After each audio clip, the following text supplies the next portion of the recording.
Hello बच्चों, मेरा नाम है मीनू स्वामी मैम और आज आप मेरे साथ पढ़ेंगे chapter number 6 control and coordination. ये चैप्टर वैसे ज़्यादा वेटेज वाला नहीं है, लेकिन इसमें से एमसीक्यू क्वेश्चन बहुत ज़्यादा आते हैं, तो आपको थोड़ी सी इन डेप्थ नॉलेज होनी ज़रूरी है। और एक इम्पॉर्टेंट डायग्राम आता है इसमें से, और एक क्वेश्चन बहुत इंपॉर्टेंट है, दैट इज ऑन न्यूरॉन। तो neuron is the structure and function unit of brain. तो ब्रेन, हमारा पूरा ब्रेन जो वर्क करता है, इस चैप्टर में आप पढ़ोगे ब्रेन के बारे में और हमारी बॉडी कैसे कंट्रोल एंड कोऑर्डिनेट करती है उसके बारे में। तो सबसे पहले पढ़ते हैं न्यूरॉन के बारे में। तो न्यूरॉन क्या है? Structure and function unit of brain, ठीक है, या फिर आपका नर्वस सिस्टम, उसकी स्ट्रक्चर एंड फंक्शनल यूनिट है। इसका स्ट्रक्चर समझते हैं। इसके स्ट्रक्चर में क्या होता है? सबसे पहले होते हैं ये थ्रेड लाइक स्ट्रक्चर, जिसको हम बोलते हैं डेंड्राइट्स। डेंड्राइट्स क्या करते हैं बेटा? जो भी सिग्नल्स होते हैं आपकी सेंस ऑर्गन से, जितने भी सिग्नल्स आते हैं वो सेंस ऑर्गन से सिग्नल्स लेते हैं और उन सिग्नल्स को कन्वर्ट करते हैं इलेक्ट्रिकल इंपल्स में।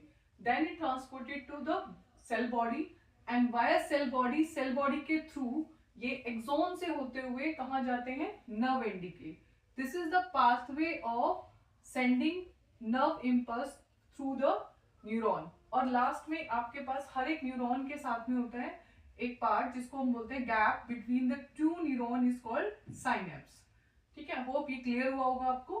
उसके बाद सेकंड टॉपिक आता है स्पाइनल कॉर्ड। स्पाइनल कॉर्ड आपको पता होगा कि ब्रेन जहां खत्म होता है वहां से स्पाइनल कॉर्ड स्टार्ट होती है, और ये आपका जो वर्टिब्रल कॉलम होता है उसके अंदर से पूरी नीचे तक जाती है।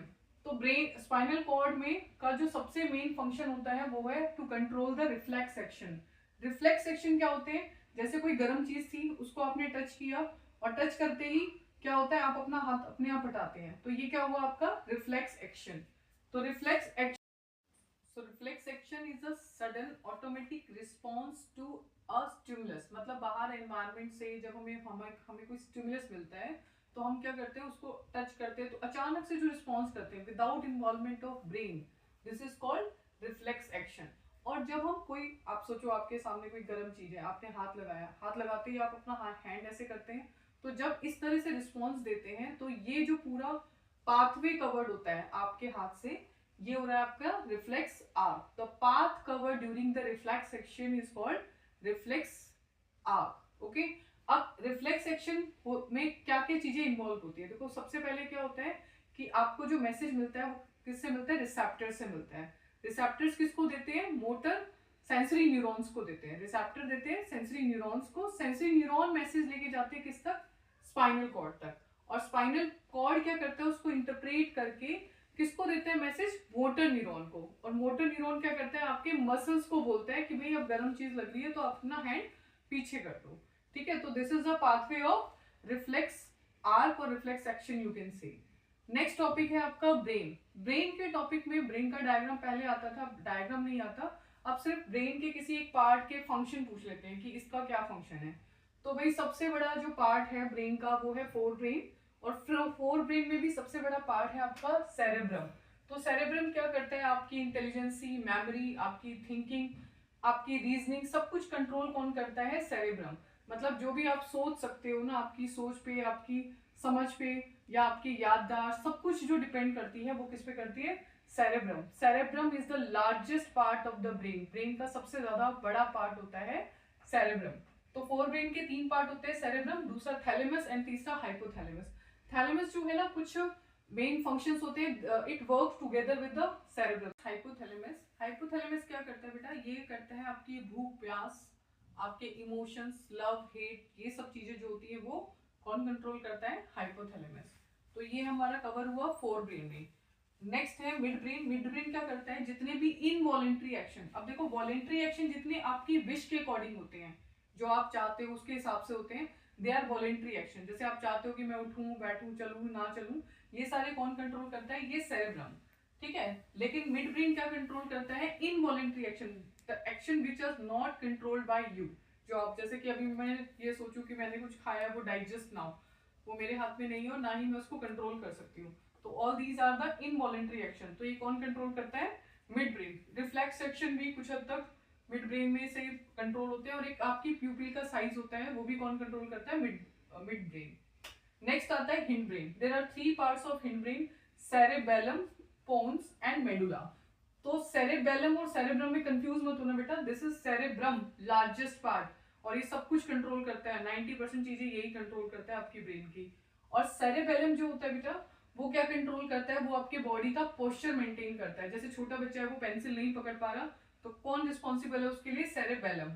ठीक है, आप अपनी साइकिलिंग कर पा रहे हो, कौन रिस्पॉन्सिबल है उसके लिए, सेरेबेलम। बेसिकली ये क्या करता है, आपकी बॉडी का पोस्चर कंट्रोल करता है।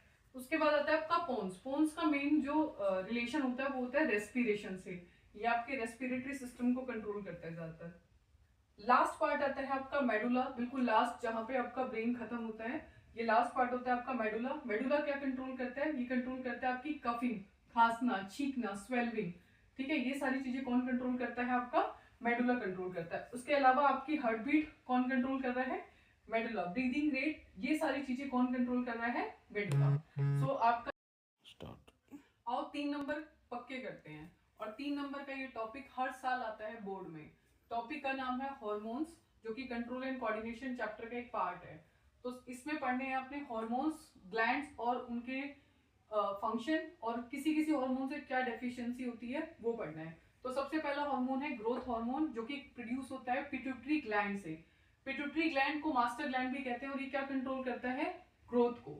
नेक्स्ट हार्मोन है थायरॉक्सिन, कौन से ग्लैंड से प्रोड्यूस होता है, थायराइड ग्लैंड से। वो क्या करता है, metabolism of fat, carbohydrate and protein को मेंटेन करता है। इसके ना प्रोड्यूस होने से, मतलब इक्वल एप्रोप्रिएट अमाउंट में ना प्रोड्यूस होने से एक बीमारी होती है जिसका नाम है गॉइटर। और वो किससे बनता है, मतलब ये हॉर्मोन्स है, इसको कंट्रोल करने के लिए आपको आयोडाइज सॉल्ट एडवाइज किया जाता है। ये क्वेश्चन भी है, ये जरूर कर लेना। उसके बाद है adrenal gland, adrenaline hormone produce करता है। एड्रीनलिन को बोलते हैं emergency situation hormone. It prepares our body for fight and flight, या तो आप डरोगे और भागोगे, या फिर डट के सामना करोगे, तो ये आपकी बॉडी को इस चीज के लिए प्रिपेयर करती है। नेक्स्ट हार्मोन है पैंक्रियास से निकलने वाला इंसुलिन, जो कि बहुत ज्यादा फेमस है, क्योंकि आजकल 90% लोगों को डायबिटीज हो रहा है। तो डायबिटीज जो है वो इसी हार्मोन की वजह से होता है। अगर डायबिटीज कब होता है, जब ये इंसुलिन हार्मोन अपना काम करना बंद कर देता है। अब ये काम क्या करता है, it controls the blood sugar level, blood के अंदर शुगर लेवल को कंट्रोल करता है। नेक्स्ट है आपका टेस्टिस, जो कि मेल्स में होता है, जो वहां से प्रोड्यूस होता है टेस्टोस्टेरोन हार्मोन। ये क्या करता है, सेकेंडरी सेक्सुअल कैरेक्टर्स डेवलप कराता है मेल में। ओवरी प्रोड्यूस करती है एस्ट्रोजन, जो कराती है secondary sexual characters in females.